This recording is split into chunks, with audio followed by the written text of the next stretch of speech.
Bismillahirrahmanirrahim. Assalamualaikum warahmatullahi wabarakatuh. Selamat pagi teman-teman semuanya, menjelang siang. Dan permohonan maaf, minggu kemarin tidak bisa hadir dan memberikan materi, dikarenakan ada tugas ya, dan berbarengan sehingga tidak bisa vikon. Dan alhamdulillah kesempatan kali ini bisa tatap muka, dan ini pertama ya. Sebelumnya kemarin saya melampirkan video dalam bentuk video. Baik, materi kita kali ini di mata kuliah Sistem Operasi Praktis ya. Oke, sebelumnya review dulu ya. Sistem operasi praktis ini adalah bagian daripada sistem komputer ya, di mana salah satu bagian dari perangkat lunaknya adalah sistem operasi ya. Jadi kalau struktur daripada sistem komputer kita ketahui, dan mungkin di mata kuliah lain juga sudah ada yang menyampaikan, terdiri daripada hardware ya, sistem komputerisasi ada hardware, kemudian yang kedua ada software, kemudian yang ketiga ada brainware. Nah, kita ketahui bahwa hardware ini adalah salah satu sistem yang sifatnya perangkat keras, jadi yang terlihat ya. Apa saja itu sistem komputer dari hardware? Ada monitor, kemudian ada keyboard, ada mouse ya, kemudian ada prosesor, ada penyimpanan hard disk dan selanjutnya. Nah, di dalam hardware pun terdiri menjadi dua bagian ya. Ada yang alat input ya, bagian hardware input, kemudian ada yang output. Dan yang terakhir ada prosesnya ya.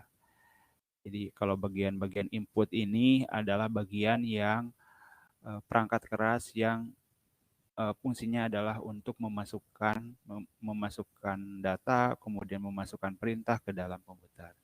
Kemudian alat outputnya ya, seperti monitor ya, itu adalah alat output berdasarkan hasil prosesnya di dalam komputer, kemudian ditampilkan di perangkat keras outputnya.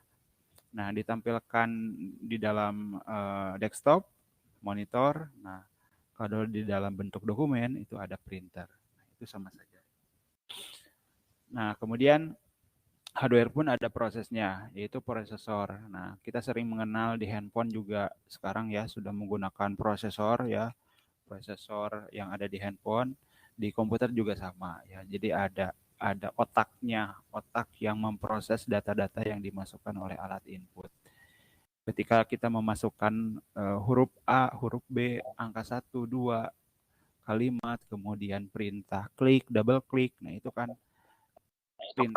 perintah input. Nah, bagaimana si prosesor bisa mendeskripsikan, bisa menghitung ya, sehingga bisa menghasilkan luaran atau outputnya gitu ya. 2 ditambah 1 sama dengan berapa? Nah, itu yang bekerja menghitungnya adalah prosesor. Itu ya. Kemudian ada penyimpanan juga. Nah, ketika si komputer itu nyala, nah artinya program atau aplikasi yang kita nyalakan, yang kita kerjakan, yang kita buat, nah itu disimpan di dalam penyimpanan ya. Nah, pernah pernah kejadian tidak pada saat kita menggunakan komputer ya, komputer atau laptop, nah kita membuka banyak aplikasi ya. Ternyata ketika jaringan listriknya mati misalkan ya, atau aliran gitu, aliran listriknya mati, terputus. Nah, kemudian aplikasi komputernya itu sehingga mati, ikut mati. Kemudian pada saat dinyalakan, aplikasi yang kita jalankan itu tidak ada. Nah, artinya aplikasi yang sedang diproses ya, yang sedang kita jalankan itu disimpan di dalam memori ya, disimpan di dalam penyimpanan. Nah, penyimpanan ada terbagi menjadi dua, ada yang sekunder, ada yang ada yang premier ya. Sekunder itu yang sifatnya adalah tetap gitu ya. Jadi ada yang sifatnya tetap seperti hanya hard disk, flash disk, nah itu sifatnya tetap. Kemudian kalau yang premier ya itu apa namanya? Contohnya adalah RAM gitu ya. RAM itu bekerja pada saat komputer itu nyala. Di penyimpanan proses ya di komputer pada saat komputer nyala itu disimpan di dalam RAM. RAM itu bekerja pada saat komputer itu nyala, jaringan listriknya ada seperti itu. Nah, kemudian itu adalah hardware-nya. Kemudian di software, nah di software menjadi dua bagian, dikategorikan dua bagian, ada sistem operasi, kemudian ada aplikasinya, ada programnya. Nah, di mata kuliah ini kita akan membahas secara detail bagian dari software ya, yaitu sistem operasinya ya. Sistem operasi yang sering kita gunakan dan familiar digunakan oleh kebanyakan orang adalah sistem operasi Windows ya. Mulai dari Windows 7, Windows 10, Windows 8, Windows 10, bahkan sekarang yang terbaru adalah Windows 11 gitu ya. Nah, sama seperti di handphone juga sama ada sistem operasinya. Sistem operasi di handphone apa? Coba.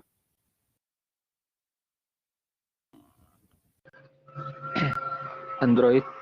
Android, betul ya.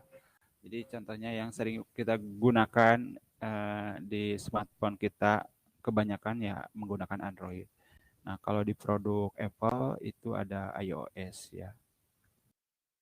Itu sama adalah sistem operasinya. Nah, kemudian di samping sistem operasi ada software aplikasinya atau program-program yang mendukung terhadap pekerjaan kita. Tanpa dukungan sistem operasi, komputer itu tidak bisa memaksimalkan kinerjanya. Sehebat apapun spesifikasi komputer, RAM-nya 4 GB, 8 GB, prosesornya canggih gitu ya. Kemudian penyimpanannya besar, tetapi kalau tidak ada sistem operasinya itu tidak bisa jalan ya. Begitupun aplikasinya ya. Aplikasi tidak bisa berjalan, tidak bisa running, tidak bisa diinstal kalau tidak ada sistem operasinya ya. Dan dukungan dari sistem operasi ini sangat sangat besar gitu ya. Tidak hanya software juga, tetapi sistem operasi ini dapat mengelola sumber daya juga.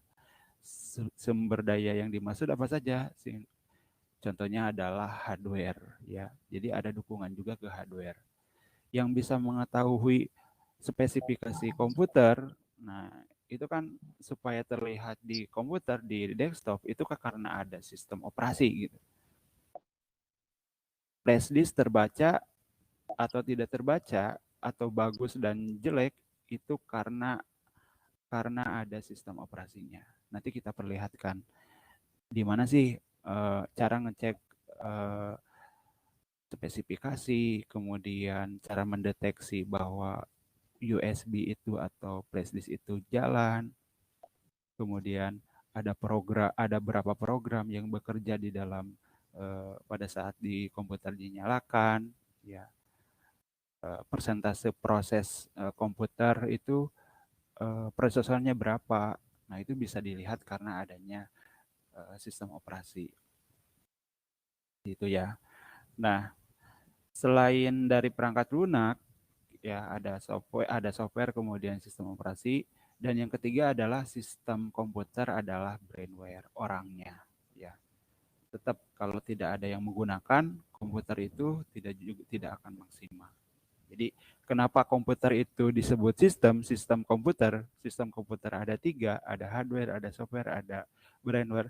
Ketiga itu adalah yang menjadi sama-sama mendukung terhadap penggunaan dari komputer. Kalau tidak ada yang menggunakan komputernya, ya maka komputer itu tidak bisa memaksimalkan kerjanya. Ya, jadi tetap sistem operasi yang bagus, kemudian hardware-nya yang bagus, tetapi kalau penggunanya tidak bisa mengoperasikan, bahkan sama sekali tidak digunakan, maka komputer itu tidak bisa memaksimalkan nilai daripada manfaatnya. Ya, maka disebut sistem. Sistem adalah satu kesatuan yang saling terhubung, yang saling mempengaruhi satu sama lain sehingga bisa menghasilkan sebuah tujuan yang ingin kita harapkan. Ya, jadi tetap itu ya, sehebat apapun handphone kita gitu ya, smartphone disebutnya smart, HP pintar, tetapi kalau orangnya, penggunanya tidak pintar, dalam artian tidak pintar di dalam menggunakannya, ya, maka akan kurang kinerjanya. Ya, seperti halnya misalkan kita memiliki laptop yang canggih, misalkan, tetapi digunakan hanya untuk ngetik di Word saja gitu. Kalau hanya mengetik di Word saja, saya kira komputer yang dulu, yang jadul juga masih bisa ya untuk kita gunakan hanya untuk ngetik saja. Tapi teknologi sekarang kan bisa lebih tinggi juga. Artinya dari sumber daya yang ada itu bisa kita maksimalkan. Contohnya, misalkan kalau kita senang menggambar, ya, nah maka dibutuhkan spesifikasi komputer yang bagus lah gitu. Supaya apa? Supaya kinerja di dalam processing data, memprosesing gambar gitu ya, render gambar gitu ya, render video, nah itu supaya bisa lebih cepat gitu ya. Maka dibutuhkan spesifikasi yang tinggi. Berikutnya misalkan yang laki-laki yang seneng game, nah maka kebutuhan sumber dayanya juga harus lebih besar ya. Maka cocok kalau misalkan digunakan untuk misalkan supaya bisa menampilkan game dengan kualitas yang baik, yang bagus, nah maka perlu dukungan hardware dan software yang lebih tinggi, yang lebih bagus. Nah, itulah sekilas daripada sistem komputer. Nah, yang nanti kita akan bahas selama satu semester ini adalah bagian dari softwarenya, bagian dari sistem operasinya. Nah, apa saja sih yang ada di dalam sistem operasi? Nah, nanti kita akan bahas selama satu semester ini. Nah, di dalam software, terutama sistem operasi, yang paling penting adalah di dalamnya ada proses ya. Ada proses yang dikerjakan oleh si brainware penggunanya terkait dengan pengolahan datanya. Nah, proses itu sendiri adalah program komputer yang sedang dieksekusi atau aplikasi komputer yang sedang dijalankan. Contohnya, saya menggunakan Picon ini menggunakan browser Google ya, Google Chrome ya. Artinya si Google Chrome ini adalah bagian dari yang diproses oleh si sistem operasi ya, di program atau aplikasi yang komputer yang sedang dijalankan. Nah, seperti tadi di awal bahwa setiap processing pengolahan data di komputer membutuhkan sumber daya, baik itu CPU. Nah, CPU di sini CPU di sini adalah bukan CPU casing ya. Jadi kalau selama di sekolah, terutama saya dulu gitu ya. Jadi paradigma kata-kata CPU ini, CPU-nya dinyalakan. Padahal itu bukan CPU tapi casing gitu yang dinyalakan. Ya.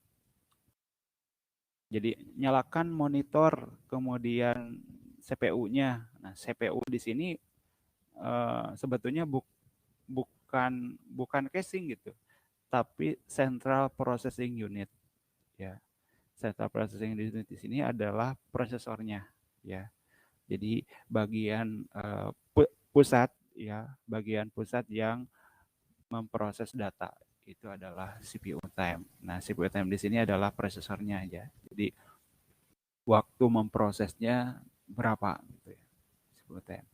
Nah, kemudian memori di sini seperti halnya tadi ya, ada RAM gitu ya. Di memori di sini beda dengan memori HP yang dulu ya. Kalau HP yang dulu memori itu untuk penyimpanan. Tapi kalau di komputer memori di sini adalah sifatnya sementara. Sementara itu pada saat komputer dinyalakan saja. Kalau komputer tidak nyala, maka tidak ada penyimpanan. Makanya ketika tadi aliran listriknya mati, maka aplikasi akan close semuanya karena tidak ada yang disimpan karena komputernya juga tidak nyala. Nah, berikutnya adalah ada berkas-berkas. Nah, ini pasti ada data-data yang nanti akan diproses. Dan yang terakhir adalah alat input dan output. Nah, ini adalah dukungan dari sumber daya yang lain. Tanpa adanya alat input dan output, ini komputer tidak akan bekerja juga ya. Ya, coba bayangkan kalau komputernya tidak ada mouse dan keyboard, ya itu pasti akan kesulitan. Meskipun bisa aja menggunakan perintah-perintah gitu. Nah, berikutnya adalah eksekusi proses dilakukan secara berurutan. Jadi tidak ada eksekusi proses yang berbarengan, itu tidak ada. Kalau berbarengan itu kemungkinan nanti akan deadlock namanya, akan berbenturan. Pasti berurutan, ya. Coba coba nanti kalau di laptopnya ya, ketika kita membuka tiga aplikasi secara bersamaan, mana yang lebih dulu terbuka aplikasinya? Aplikasi mana yang pertama muncul di layar komputer? Dan itu tidak mungkin secara berbarengan, pasti berurutan ya. Ya, dan itu ada hitungannya juga kapan harus tampil, kapan harus si aplikasi ini tampil ke layar. Nah, itu juga ada urutannya, ada tahapan-tahapannya. Jadi sekali lagi eksekusi proses ketika proses dijalankan, aplikasi digunakan itu tidak mungkin berurutan. Nah, sistem operasi mengalokasikan sumber daya ya pada saat proses. Nah, pada saat proses diciptakan ya itu di create new misalkan atau sedang dijalankan ya. Ketika proses tersebut terhenti dijalankan, sistem operasi akan mendapatkan kembali semua sumber daya yang bisa digunakan kembali ya. Jadi contoh diilustrasikan di gambar di bawah ini. Ini ada aplikasi-aplikasi. Nah, ada Mozilla, kemudian ada Google Chrome, ada Microsoft Word. Nah, ini ketika kita dibuka aplikasinya, kemudian nanti ada dukungan daripada kontrol daripada sistem operasi. Ini contohnya sistem operasi Windows 7. Nah, kemudian di sini ada RAM. Nah, bentuk RAM itu seperti ini ya. Jadi, teman-teman. Random Access Memory ya. Nah, kemudian ini ada CPU-nya. CPU ini adalah ini contohnya, Central Processing Unit. Contoh produk daripada prosesor atau CPU adalah Intel. Ya. Atau selain Intel yang familiar sekarang adalah ada AMD ya. Banyak serinya juga ya. Intel juga sebanyak serinya. Jadi ini adalah prosesor itu seperti ini. Jadi kalau dibuka prosesor komputer, isinya adalah seperti ini. Gitu. RAM juga seperti ini. Ya. Jadi proses itu terjadi apabila dijalankan dan dioperasikan, ya, diciptakan dan dijalankan. Diciptakan gimana? Nah, ketika kita membuka aplikasi Word atau membuka file Excel atau membuka file gambar, nah itu sedang menciptakan aplikasi, menciptakan operasi. Ya, menciptakan proses. Kemudian sedang dijalankan, misalkan file file fotonya sedang di copy paste ke flash disk. Nah, itu sedang terjadi proses.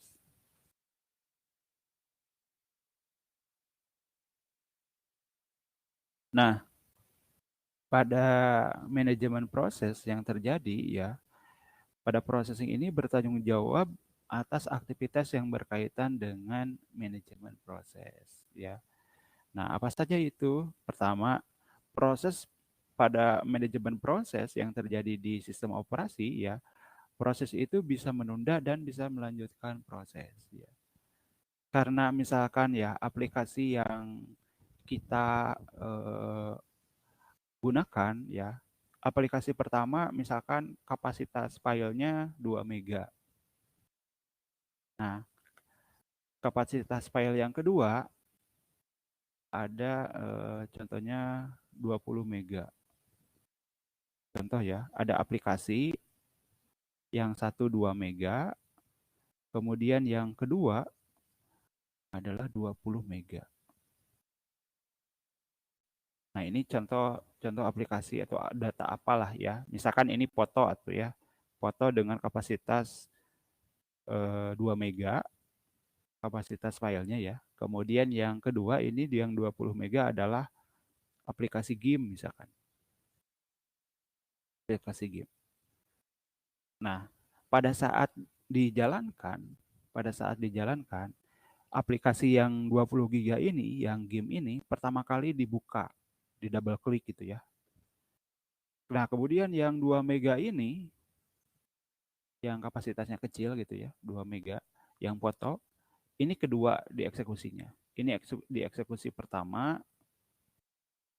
Nah, ini pertama dieksekusi, kemudian yang kedua ini yang foto dieksekusinya yang kedua. Jadi yang kedua, yang di double click-nya kedua kalinya. Nah, kira-kira nih menurut teman-teman nih, mana yang pertama kali muncul di layar? Apakah file game ini yang 20 mega atau foto yang 2 mega?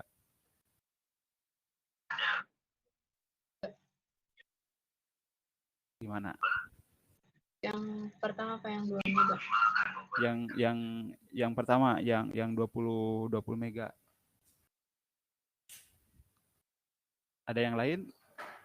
Pilih foto atau kalau secara kalau tadi kan berurutan gitu ya. Berurutan, proses itu berurutan. Nah, ternyata di manajemen proses itu bisa menunda dan bisa melanjutkan proses.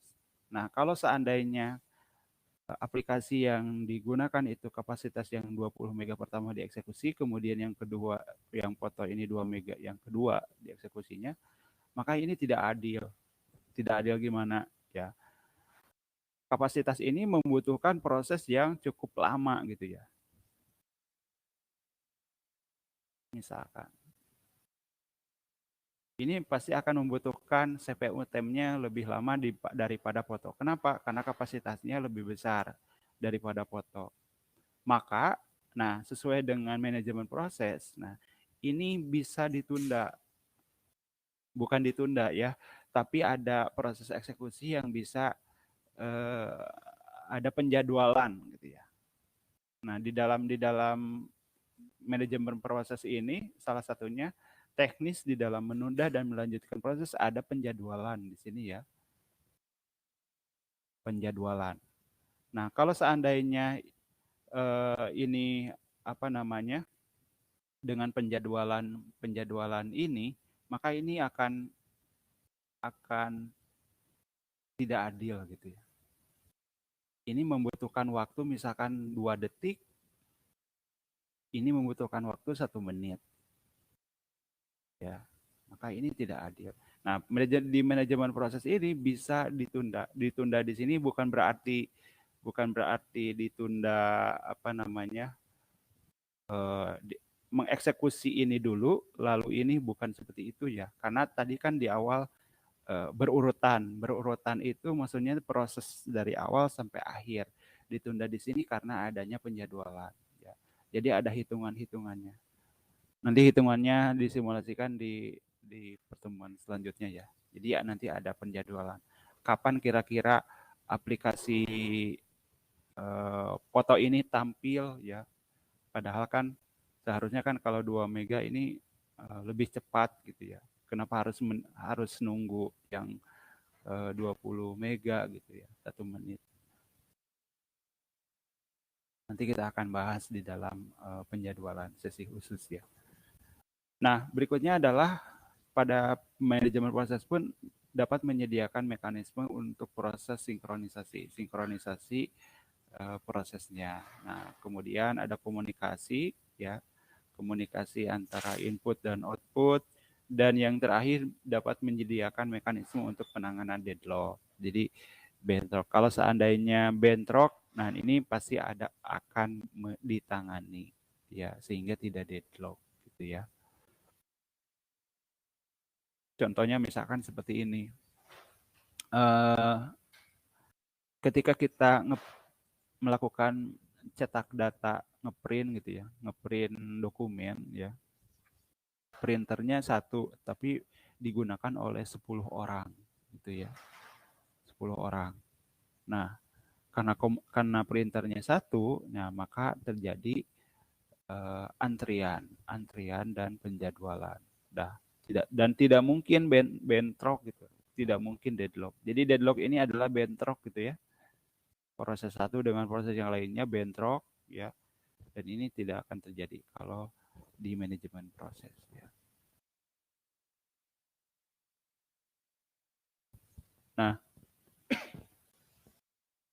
Nah proses ini bisa dilihat ya. Nah, apa sih yang dikerjakan oleh sistem operasi pada bagian prosesnya, dan ini bisa dilihat. Nah, dari mana kita bisa lihat bahwa proses yang digunakan bisa terlihat? Nah, ada di task manager ya. Nah, caranya gimana? Caranya bisa diklik kanan pada taskbar.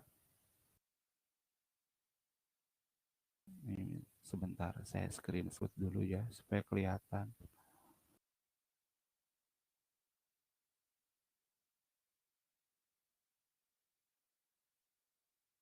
Nah, ini tampil di layar ya. Klik kanan di bagian taskbar. Nah, bagian taskbar ini ada yang di bawah ya. Nah, di bawah sini klik kanan task manager.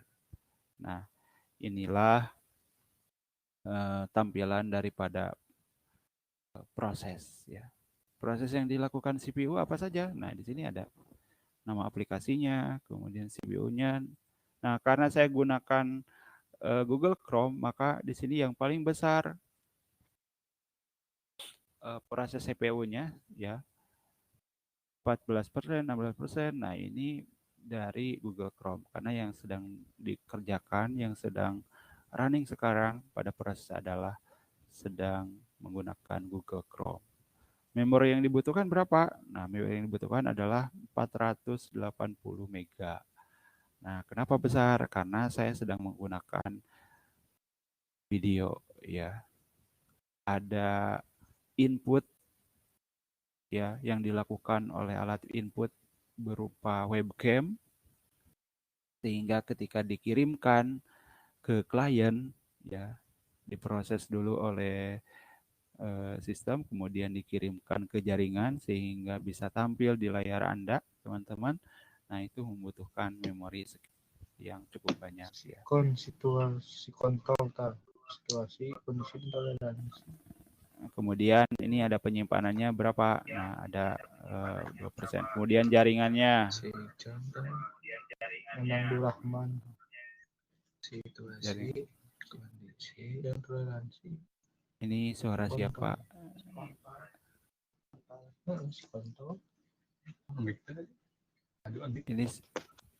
Ini suara siapa? Teman-teman di mute dulu ya. Nanti kalau mau respon nanti dinyalakan mic-nya. Oke, dilanjut. Nah, kan ini ada proses jaringannya nih, jaringan. Karena saya sedang menggunakan jaringan internet, nah maka di sini prosesnya ada ya. Nah, ini persentasenya bisa dilihat. Kalau di Windows 10 sekarang ya, Windows 8 itu bisa dilihat persentasenya. Di kenaikan, ada penurunan, atau misalkan prosesnya nih lagi berat, nah bisa dilihat dari sini. Nanti silakan bisa cek sendiri ya teman-teman di komputernya atau di laptopnya. Nah, dilanjut lagi ya. Nah, sifat daripada proses itu statis yang terletak dalam dalam satu file ya. Nah, pada bagian proses dinamis karena dalam keadaan tereksekusi ya. Artinya bisa berpindah-pindah, bisa bisa kecil presentasenya, bisa besar ya. Tergantung. Nah, kalau kalau kalian tadi lihat di proses pada bagian sini, nah ini kemungkinan akan berubah-ubah ya, karena sifatnya dinamis ya. Nah, berikutnya keberadaan dari programnya atau aplikasinya bisa dilihat ya. Tadi saya gunakan Google Chrome bisa dilihat. Kemudian ruang penyimpanannya tadi ada bisa dilihat. Nah, pada bagian proses ada secara nyata dalam waktu yang terbatas ya. Tidak tetap selamanya penyimpanannya seperti itu. Kalau misalkan ada penyimpanan, otomatis sisa dari penyimpanannya bisa berkurang dan bisa lebih gitu ya. Kalau ada file yang dihapus ya atau dihancurkan.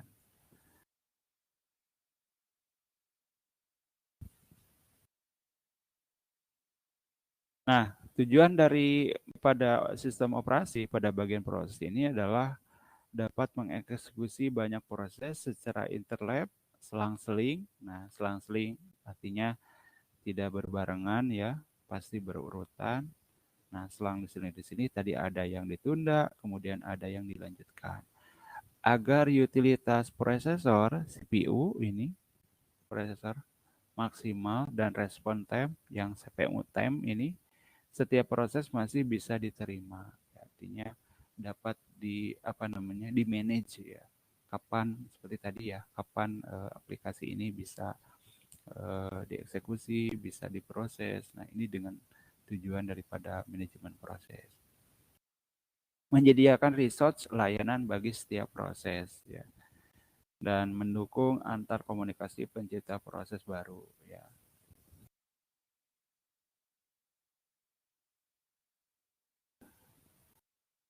Nah, kenapa aplikasi atau perintah harus dieksekusi oleh proses, ya harus diatur, di-manage ya. Pertama, agar layanan harus tersedia ya bagi banyak aplikasi. Contohnya, ketika saya gunakan aplikasi video conference ini menggunakan Big Blue Button ya yang ada di LMS. Nah, pada saat bersamaan saya juga menggunakan Zoom atau Google Meet. Nah, karena webcam ini sedang terpakai pada Big Blue Button di LMS yang sedang terjadi sekarang, maka resource atau layanan webcam ini tidak bisa digunakan oleh aplikasi Zoom dan Google Meet. Kenapa? Ya, karena sedang digunakan. Siapa yang nanti dapat memberikan informasi bahwa resource bahwa layanan webcam ini tidak bisa digunakan? Nah, karena adanya sistem operasi. Sistem operasi nanti akan memberikan notifikasi bahwasannya webcam sedang digunakan oleh aplikasi lain. Contohnya adalah ini, Google Button di LMS. Gitu. Jadi tidak mungkin secara bersamaan digunakan karena sedang diinputkan oleh aplikasi Google Button yang ada di LMS ini.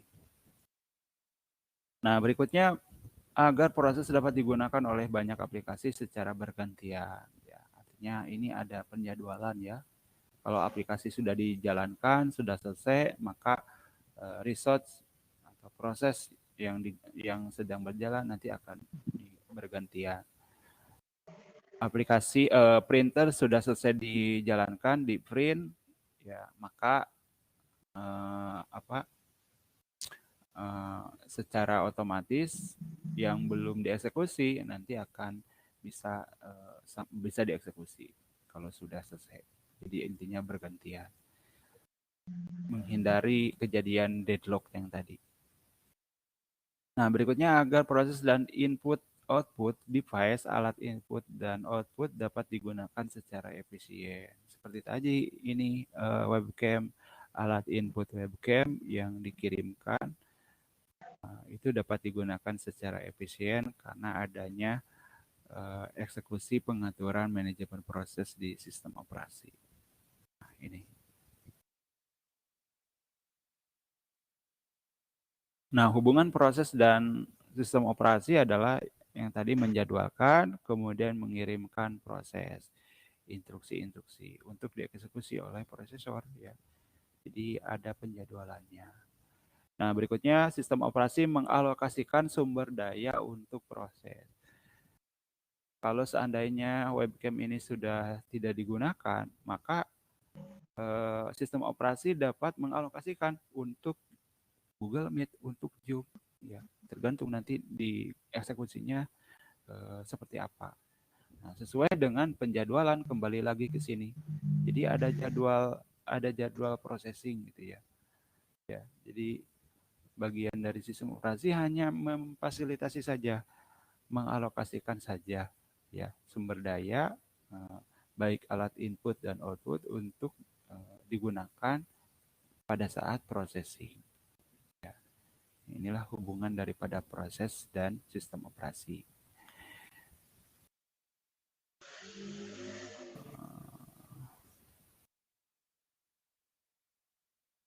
Oke, berikutnya adalah pembentukan proses. Nah, pembentukan proses di sini yang pertama adalah penyebab dari eksekusi pembentukan proses di sini karena adanya job baru. Job baru di sini contohnya adalah aplikasi ya. Kalau ada aplikasi yang mau dijalankan, artinya pada saat itu sedang terjadi pembentukan proses, ya. Ada proses yang masuk, gitu ya. Nah, kemudian selanjutnya pada saat log on daripada user, ya. Ketika melakukan pada saat kita menggunakan komputer, ya, ketika menyalakan tombol power, kemudian di casing, kemudian tombol power di monitor. Pada saat itu secara otomatis logon sistem itu sudah berjalan. Nah, pada saat itu pula pembentuk proses, ya proses yang dilakukan oleh sistem operasi itu dijalankan, ya, pada saat log on, gitu ya. Dan inilah control block ya. Jadi control block ini adalah salah satu proses mengilustrasikan sistem operasi pada sebuah control block ya. Jadi control block ini adalah bagian dari informasi ya yang digunakan oleh sistem operasi untuk mengendalikan dan mengkoordinasikan beragam proses aktif dalam satu proses ya. Nah, sebetulnya di dalam komputer itu ketika kita memproses data adalah ini yang terjadi sebenarnya di komputer. Ya, selama ini kan kita tidak tahu proses informasi apa namanya job atau program dieksekusi itu seperti apa sih di dalamnya gitu ya. Nah, mulai dari identifier, state, priority, dan ascending information. Nah, pada bagian PCB ini berisikan bagian informasi yang berhubungan dengan proses yang spesifik. Ya. Proses spesifik itu seperti status proses, program counter, CPU, register, informasi manajemen memori, informasi pencatatan, dan informasi input output. Nah, sebetulnya ya PCB ini sekarang bisa terlihat secara cukup lengkap lah. Secara lengkap di dalam Task Manager. Kalau yang sistem operasinya yang versi 8, versi 10 ya, versi 11 kita bisa lihat ya informasi-informasi seperti ini. Kalau di Windows 2007 ke bawah itu sebetulnya tidak terlihat secara detail seperti ini ya. Nah, di Windows sekarang ya kita bisa melihat status proses itu seperti apa, apakah sedang berjalan atau tidak, atau sedang mengalami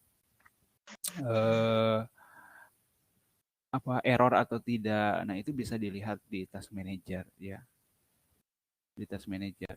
Informasi-informasi yang selanjutnya, status input outputnya seperti apa. Ini bisa dilihat di dalam task manager. Nah, pertama ada di bagian PCB itu ada identifier. Nah, identifier ini adalah untuk membedakan satu proses dengan proses yang lainnya ya. Jadi ada apa namanya? Ada identity ya. Ada identitas yang membedakan proses satu dengan proses yang lainnya. Ada banyak proses. Tadi kan di task manager banyak nih, ada banyak proses. Ada banyak proses yang bisa ditampilkan ya, sehingga bisa. Nah, saya tampilkan ya. Teman-teman di layar ini tampil task manager. Task manager sepertinya sudah tampil di sana ya. Ada task manager. Nah, di sini kita bisa melihat statusnya. Nah, kemudian ini nama aplikasinya, kemudian nah background processor. Nah, di dalam apa namanya? Di dalam sistem operasi itu apa saja sih yang sedang berjalan ya. Contohnya di sini ada Intel nih, Intel HD Graphic Driver for Windows. Ini kelihatan tidak, teman-teman? Di Task Manager kelihatan tidak? Soalnya di sini status ininya loading. Muncul Task Manager nggak? Nggak ada, Pak. Nggak ada. Coba Ya. nanti saya.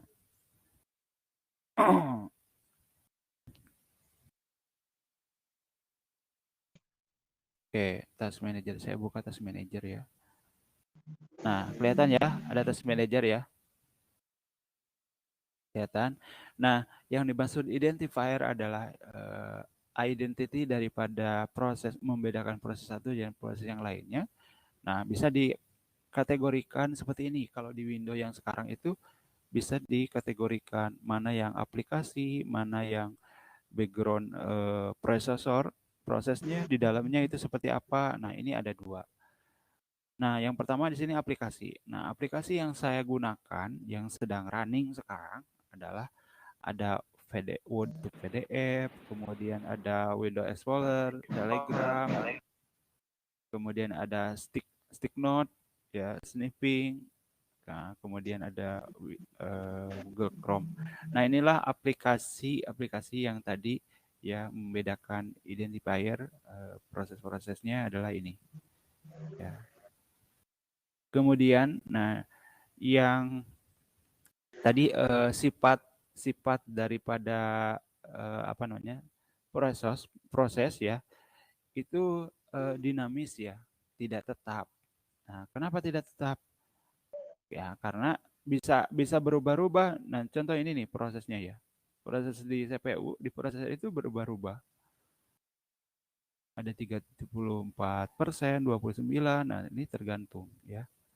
Tergantung kita sedang memprosesnya. Nah, pada saat yang bersamaan, saya coba buka aplikasi Adobe Photoshop misalkan ya.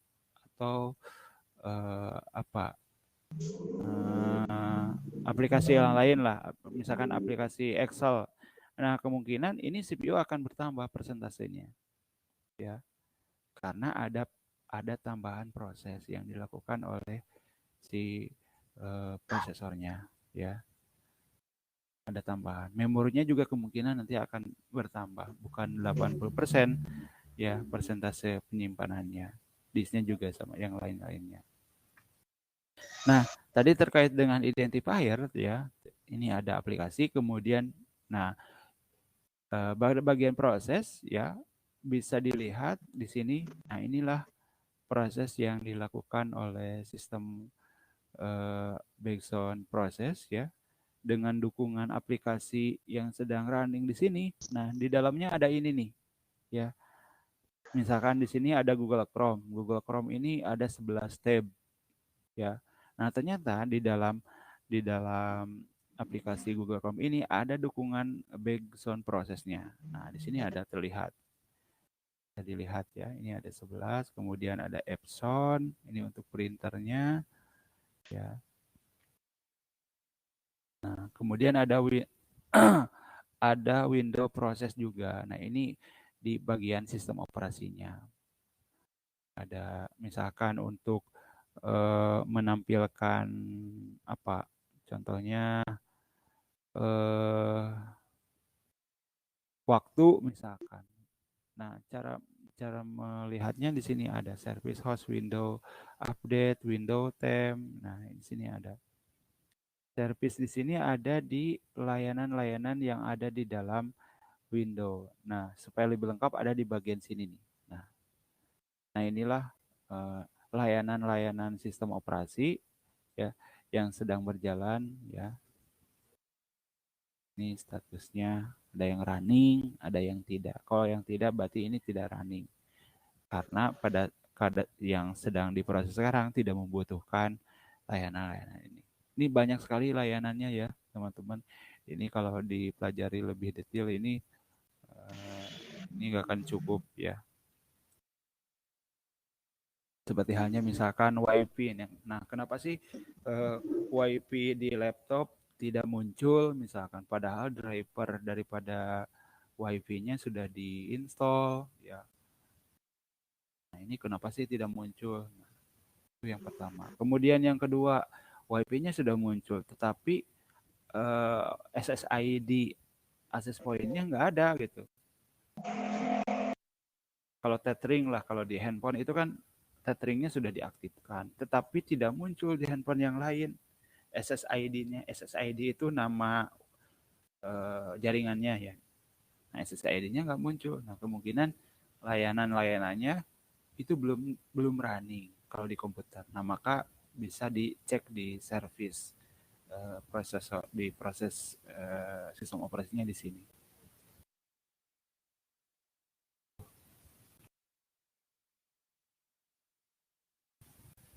Nah, berikutnya ada state. State ini adalah kondisi dalam satu proses sedang dieksekusi, sedang di block. Tadi kondisinya ya apakah running atau tidak, sedang berjalan atau tidak, yang lain-lainnya. Ini state. Pertama tadi ada daftar, kemudian yang kedua ada statusnya, kemudian yang ketiga adalah prioritas untuk proses terhadap proses yang lain. Ya, artinya ada proses-proses yang harus segera dieksekusi dan harus ditunda. Kemudian program counter, alamat instru berikut dengan yang akan dieksekusi. Kemudian ada memorinya juga yang menunjukkan alamat memori, kode program, dan data yang berhubungan dengan proses. Dan blok memori ini yang akan dikirimkan, ya, yang akan dibagikan dengan proses yang lain. Nah, berikutnya adalah konteks data. Konteks data ini terdapat pada register prosesor ketika satu proses sedang dieksekusi. Register prosesor ini adalah penyimpanan sementara pada saat yang disimpan di dalam prosesor gitu ya. Ini terjadi ada hitungan-hitungannya juga yang ada di prosesor ya. Kemudian yang berikutnya adalah input output status system. Ya, informasi ini tentang permintaan terhadap input output device yang belum terpenuhi ya. Misalnya akses ke hard disk, daftar file yang sedang digunakan oleh prosesor. Oleh proses ya. Ini status input output. Nah, untuk melihat status input output di sini teman-teman nanti bisa cek di sini ya. Apabila misalkan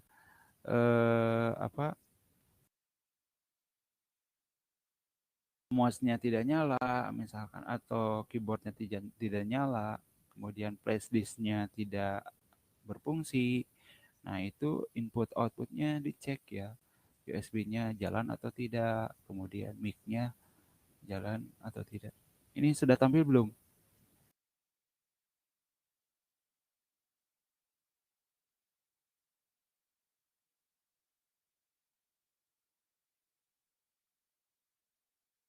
Nah, tampil nggak teman-teman? Belum, Pak. Sebentar.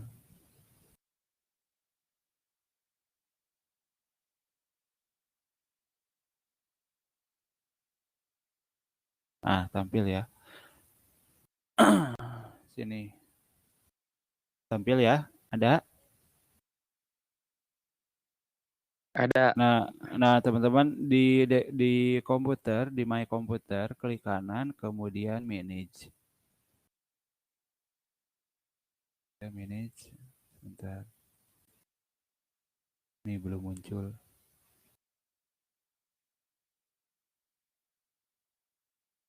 Nah, ada Manage. Nah, muncul ya sini.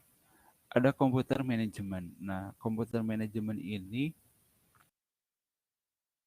bagian daripada apa namanya, mengalokasikan atau menginformasikan sumber daya yang ada di komputer oleh sistem operasi. Nah, tempatnya adalah di sini.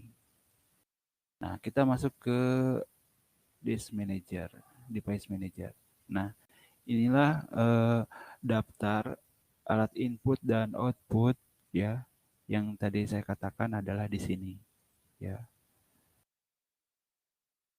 Ini jalan atau tidak keyboardnya, nanti bisa cek di sini. Nah, monitornya, kemudian ini jaringannya ya, kemudian WS komunikasi LVT saya tidak gunakan ini ya, tapi penyediaan layanannya udah ada gitu, karena di komputernya udah ada ini nih, ada Vodcom dan LVT, ada alatnya, cuman tidak terkoneksikan dengan kabelnya gitu.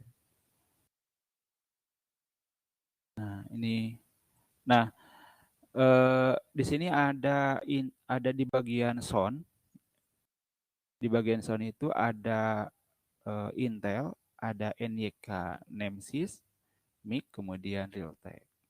Nah, Nemsys ini adalah mic yang bawaan dari webcam.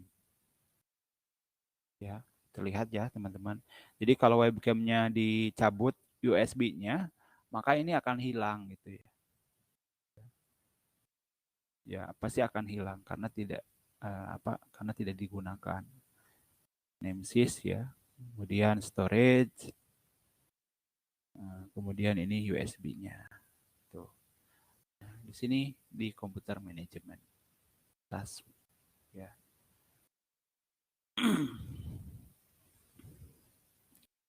Kemudian pada bagian blok yang terakhir adalah accounting information. Informasi tentang jumlah waktu prosesor yang telah digunakan, kemudian jumlah waktu proses, batas waktu proses, dan nomor akun.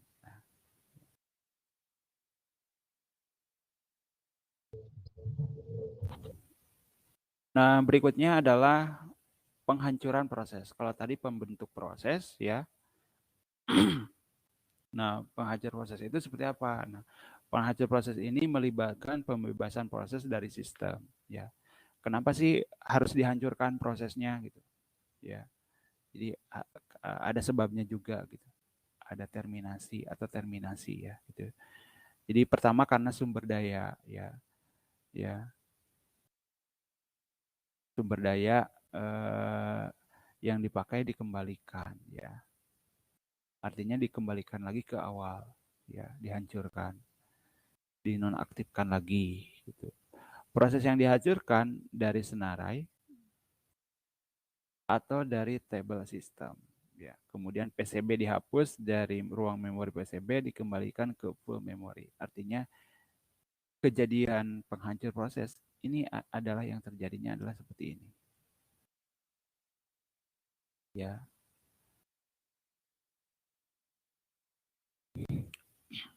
Nah, dan inilah penyebab daripada terminasi atau penghancuran.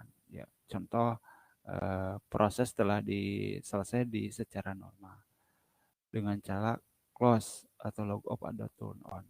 Ya, ketika kita membuka aplikasi, kemudian di close aplikasinya, nah itu sebetulnya sedang menghancurkan prosesnya. Jadi kembali ke awal. Atau pada bagian PCB, nah pada bagian PCB ini ruang memori akan akan bebas, tidak ada sisa di task manajernya ya karena sudah di close. Pada bagian task manager yang tadi, kalau seandainya aplikasi di close ya, maka ya aplikasi yang ada di Task Manager itu tidak ada statusnya. Tidak ada lagi status penggunaan aplikasi karena sudah di close ya. Atau komputernya di log off atau di turn on ya, atau di shutdown. Nah, itu sedang dihancurkan prosesnya. Nah, berikutnya alasan yang kedua adalah jatah waktu telah habis. Proses telah berjalan melebihi waktu total yang dispesifikasikan ya. Waktu tunggu proses ya, misalkan aplikasinya misalkan kapasitas prosesnya membutuhkan apa namanya sumber daya yang tinggi, RAM-nya harus besar ya. Maka kalau RAM-nya kecil, maka prosesnya akan lambat atau kita sering dikenal dengan loading misalkan. Loading gitu sedang diproses karena misalkan spesifikasinya kurang. Tetapi pada saat loading ya ada waktu juga, waktu proses melebihi kapasitas total. Jadi berapa sih waktu yang apa namanya? Waktu eksekusi. Nah, itu sebetulnya ada hitungannya, ada jatahnya. Nah, ini bisa aja terminasi gitu. Karena loadingnya lama, maka secara otomatis programnya akan nge-close sendiri, keluar sendiri karena waktu prosesnya telah habis. Nah, berikutnya adalah memori tidak tersedia. Proses memerlukan waktu memori yang lebih banyak ya daripada yang disediakan oleh sistem. Memorinya sedikit tapi aplikasinya besar, membutuhkan memori besar. Nah, ini tidak bisa ya. Pasti akan nge-close saja. Makanya kenapa kalau teman-teman pernah install aplikasi di Play Store misalkan ya, atau aplikasi apalah, mau game atau aplikasi apa, ternyata ketika dibuka itu tidak bisa. Nah, kenapa alasannya? Nah, bisa aja kemungkinan prosesornya kurang atau RAM-nya sedikit gitu. RAM-nya 2 GB padahal RAM minimal ketika digunakan aplikasi tersebut 4 GB. Nah, maka pasti akan terminasi. Pasti akan nge-close sendiri gitu. Nah, berikutnya proses mencoba mengakses ke lokasi memori yang tidak diizinkan, pelanggaran misalkan ya. Artinya dipaksakan ya, dipaksakan supaya bisa masuk. Nah, ini juga akan mengakibatkan terminasi atau penghancuran aplikasi.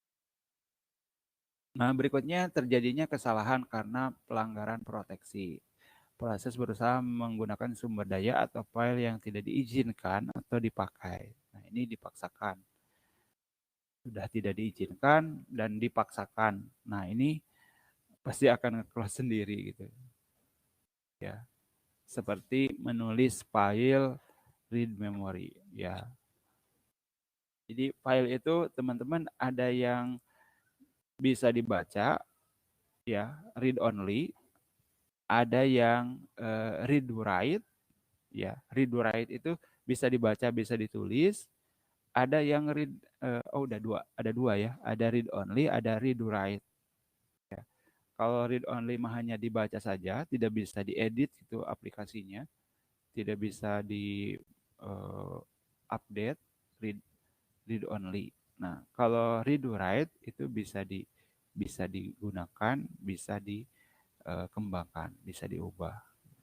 Contohnya seperti ini nih, kalau teman-teman belum pernah menggunakan file yang read only atau read write,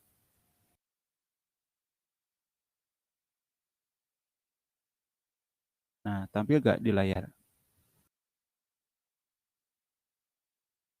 Teman-teman tampil nggak? Belum, Pak. Belum.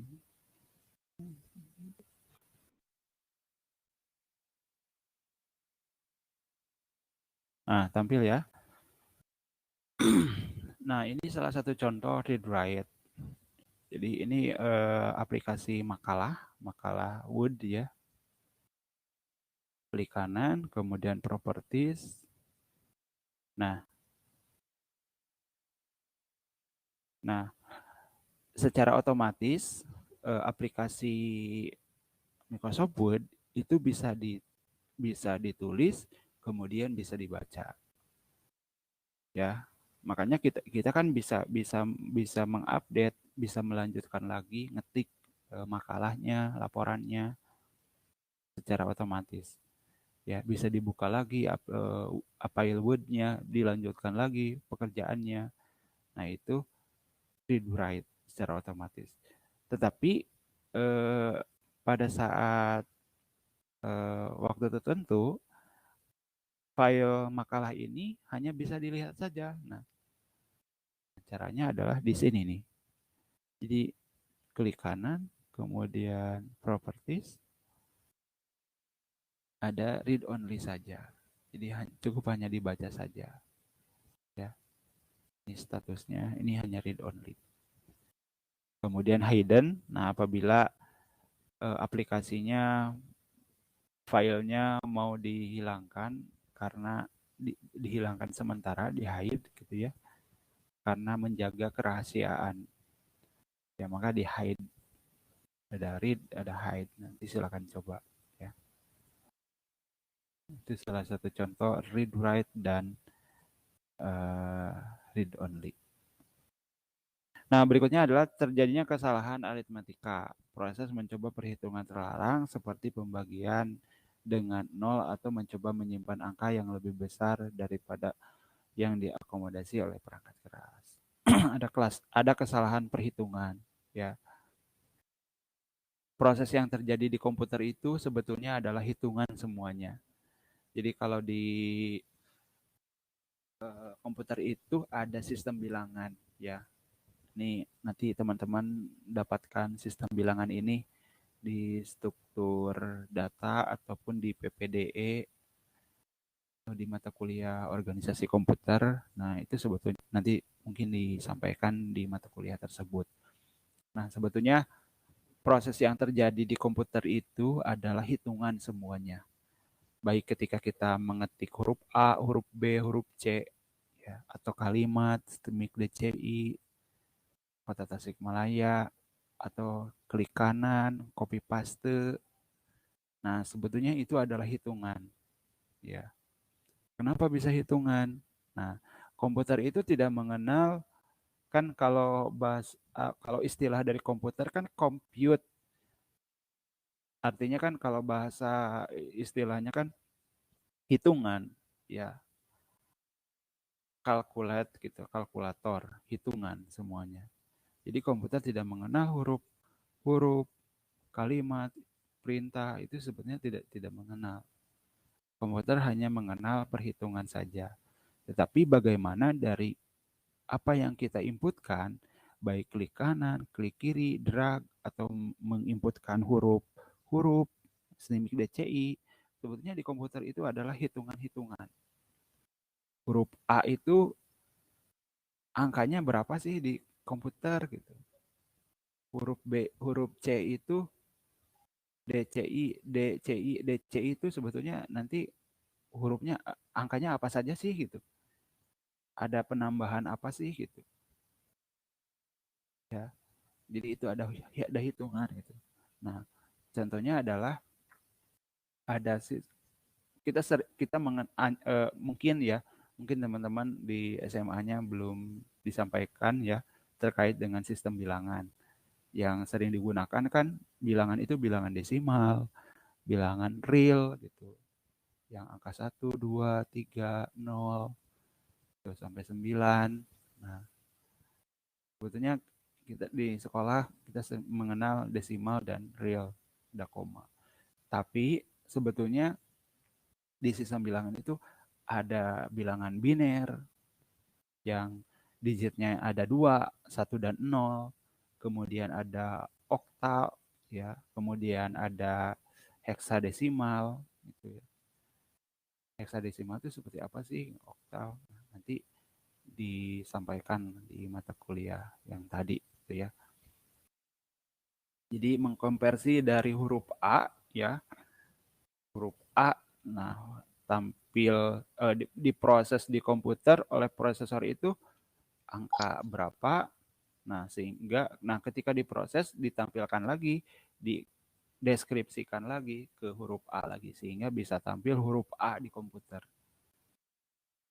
Ya. Jadi huruf A di keyboard ditekan, kemudian dikonversikan ke bilangan. Setelah dari bilangan ada hitungan lagi, nanti proses yang lainnya baru selanjutnya dikonversikan lagi ke kalimat. Ya, deskripsikan lagi ke huruf. Sehingga bisa muncul huruf A di komputer. Seperti itu. Ya, jadi nanti ada hitungan-hitungannya. Seperti itu. Nah, contohnya misalkan kalau di bahasa pemrograman, nanti mungkin di mata kuliah PHP atau mata kuliah pemrograman web, mungkin nanti akan memasukkan, misalkan menampilkan gambar warna, misalkan warna merah. Nah, warna merah itu nanti dikonversikan. Warna merah itu apa sih? Kode heksadesimalnya. Contoh ya, nanti saya ini heksadesimal.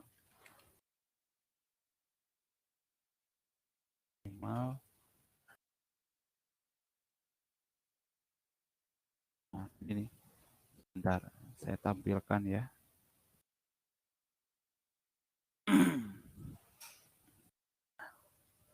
Oke.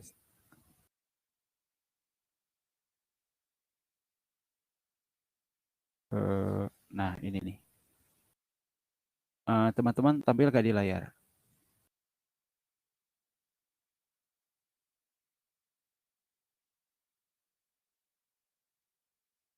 Tampil gak? Halo? Ini tampil gak di layar? Belum ya, sebentar. Di nonaktifkan dulu.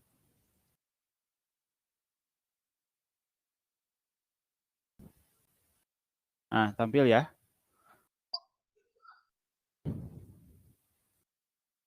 Tampil gak?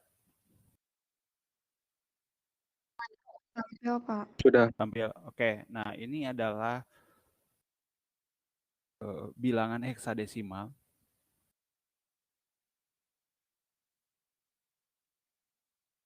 Nah, nanti di pemrograman PHP ya atau pemrograman web, nanti ketika memasukkan warna, nah nanti akan memasukkan kode heksadesimal ini. Ya. Heksadesimal. F. Nah, F itu lihat kode black di sini 06 kali ya. Tetapi di yellow ini ada FFF 000. FFF itu apa sih? Nah, ini dikonversikan lagi ke huruf F ini berapa sih nilainya? Ya, digitnya berapa sih? Nah, nantilah disampaikan di mata kuliah lain ya. Bagaimana cara hitungan dari sistem bilangan. Ya.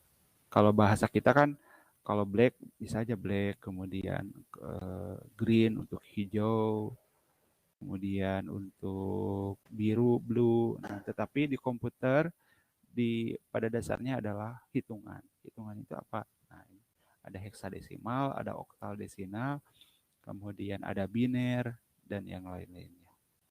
Ya. Ini terkait dengan aritmatika hitungan.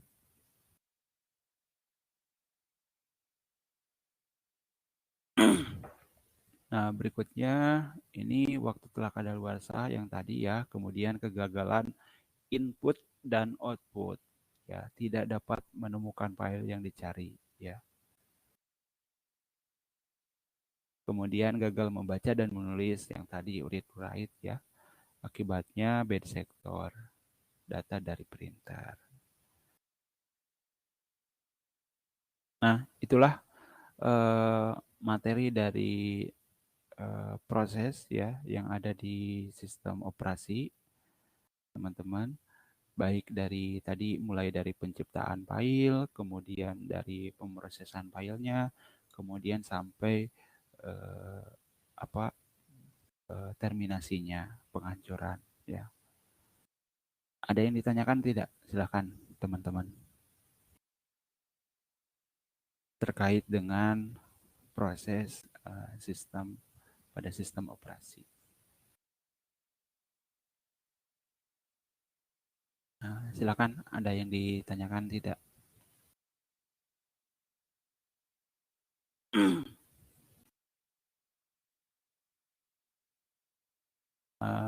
Mudah-mudahan nanti kalau ada kesempatan nanti kita bisa coba simulasikan bagaimana cara menginstal sistem operasi di komputer, itu ya. Mudah-mudahan ya.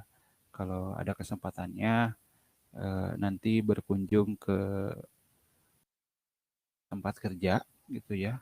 Karena biasanya kalau sebelum pandemi ada pertemuan tatap muka secara langsung di tempat kerja ya, baik di Subang yang apa namanya yang pernah dilakukan itu di Subang yang semester dulu itu ya. Itu apa namanya dipraktekkan mudah-mudahan secara langsung. Oke, ada yang ditanyakan tidak terkait dengan materi proses sistem operasi? Yang hadir 43 orang, nanti saya save ya nomor apa namanya, save usernya.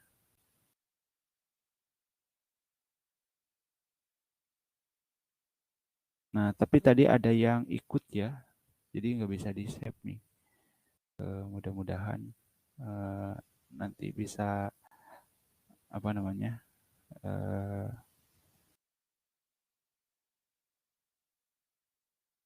46 nih ada yang masuk lagi. Oke, ada yang ditanyakan tidak? Oh iya, minggu kemarin saya memberikan tugas apa namanya sejarah sistem operasi ya. Karena keterbatasan komunikasi, silakan teman-teman bisa kerja sendiri saja ya. Silakan kerjakan sendiri. Bagi yang sudah nggak apa-apa ya. Jadi silakan bikin saja di dalam masing-masing saja, tidak kelompok ya. Supaya bisa sama-sama teman-teman yang lainnya juga bisa membuat juga ya.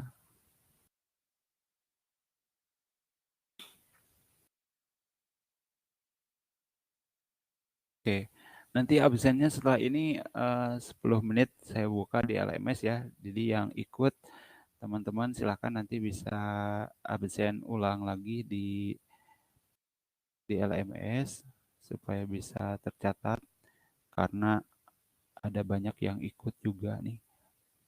Ikut dengan temannya karena sinyalnya atau HP-nya yang terkendala ya.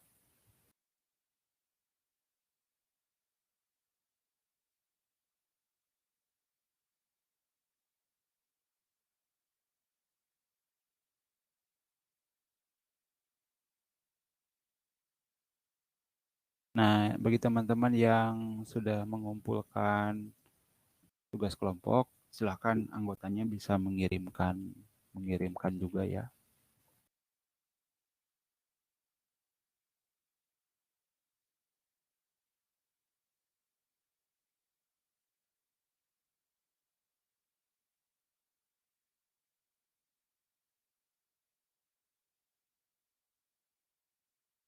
Oke.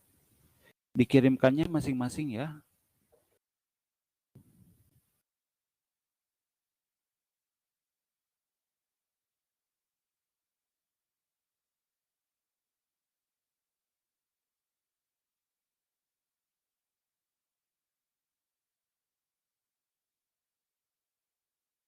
Oke. Jadi untuk tugas yang sebelumnya kelompok itu sekarang dikerjakan sendiri ya. Nah, bagi yang sudah membuat laporannya silakan bisa mengirimkan ulang semuanya ya. Jadi tidak diwakili oleh satu orang kirimkannya. Dikumpulkan sampai UTS ya. Jadi masih lama, silakan. Dikumpulkannya sampai UTS. Ya. Jadi masih banyak waktu, silakan. Oh iya ya, teman-teman semuanya, terkait dengan ada tugas yang diminta untuk membuat artikel, makalah. Nah, itu usahakan jangan hanya copy paste saja. Jangan hanya copy paste saja, tetapi harus dimodifikasi ya. Jadi apabila nanti dokumen artikelnya diupload di internet, itu bisa ketahuan bahwasannya kalian copy paste dari mana. Nah, itu bisa ketahuan. Ya, jadi harus dimodifikasi. Itu ya, harus ada etikanya. Jangan sampai karya orang lain, makalah orang lain itu diklaim punya kita dengan cara copy paste. Dengan mudahnya, misalkan tinggal merubah nama penulis ya, sehingga itu bisa diklaim oleh milik kita. Nah, itu tidak boleh ya. Itu ada etikanya. Hak kekayaan orang lain. Nah, itu bisa kalau misalkan tidak diterima oleh si pemiliknya, bisa jadi itu kena pidana ya. Jadi ini persiapan juga teman-teman untuk melatih nanti untuk studi kasusnya pada saat mau lulus. Soalnya kan mau lulus kan nanti disuruh minta membuat studi kasus. Nah, biasanya artikelnya itu referensinya dari internet. Nah, nah, nah nanti cara mengambil data dari internet itu harus dengan etika. Kalau mengambil gambar, tambahkan sumbernya. Sumbernya dari mana? Dari situs apa? Nah, itu kalau gambar. Tabel juga sama, sumbernya dari mana. Nah, untuk artikelnya boleh di copy paste, tetapi harus diedit atau bahasa sastranya diparafrase, ya harus dimodifikasi. Dan yang terakhir, daftar pusaka juga harus dilampirkan. Ngambil data artikelnya, gambarnya dari mana, daftar pusakanya dilampirkan di sana. Gitu. Oke, yang tugasnya sudah dikumpulkan nggak ada masalah. Tetapi kemarin yang yang dikelompokkan tidak dikirimkan oleh satu orang perwakilan, tapi semuanya harus ngirim. Ya, terserah mau minta ke teman, masuk ke kelompoknya atau tidak. Tapi saran saya bikin saja sendiri ya. Itu ya.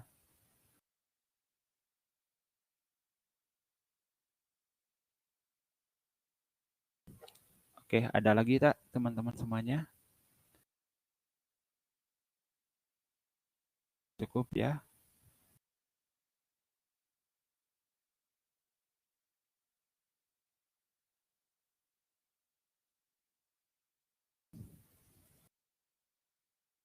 Oke, ada lagi yang mau tanya?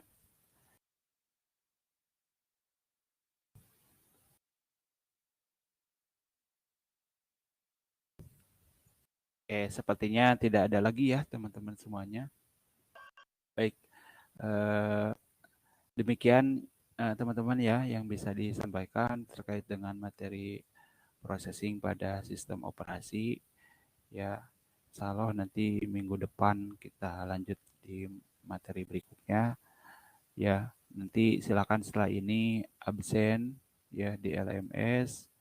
Kemudian materi juga bisa di-download yang ini. Kemudian apa lagi? Tugasnya silakan nanti di-upload masing-masing. Dan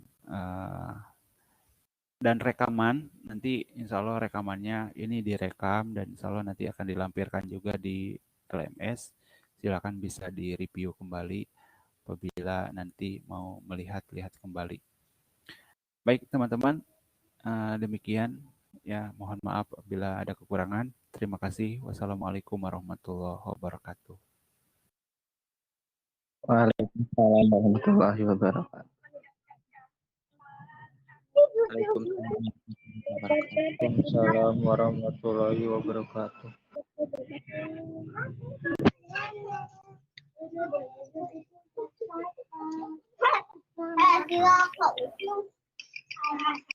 Oke, di lab ya.